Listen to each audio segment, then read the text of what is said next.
In a significant development in the ongoing Mahanadi water dispute, the Odisha and Chhattisgarh governments are moving towards a resolution as talks gain momentum. On Saturday, representatives from both states appeared before the tribunal with Advocate General Pitambar Acharya representing Odisha. The Odisha government informed the tribunal about active negotiations aimed at reaching a mutual agreement.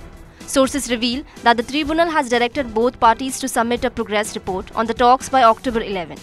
High-level discussions between senior officials of Odisha and Chhattisgarh were held on Friday, and deliberations are ongoing under the mediation of the central government.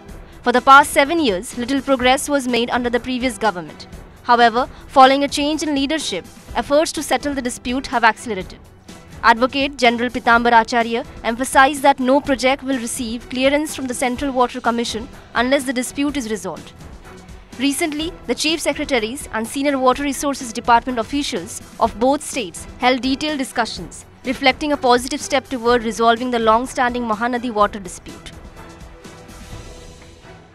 ये समाधान जदि जो दिगरे वर्तमान चली अग्रगति होती कथबार्ता आमे संपूर्ण आशावादी एथुरु सुफल मिलिबो एवं ट्रिब्यूनल भी मध्य ये समस्त विषय वस्तु को तथ्य को आधार करी अक्टोबर 11 तारीख पर्यंत दुई राज्य को ये आपोस मिलामिशा बाबद रे कौन सबू अग्रगति होती संपूर्ण तथ्य दाखल करने निर्देश देइछन्ति।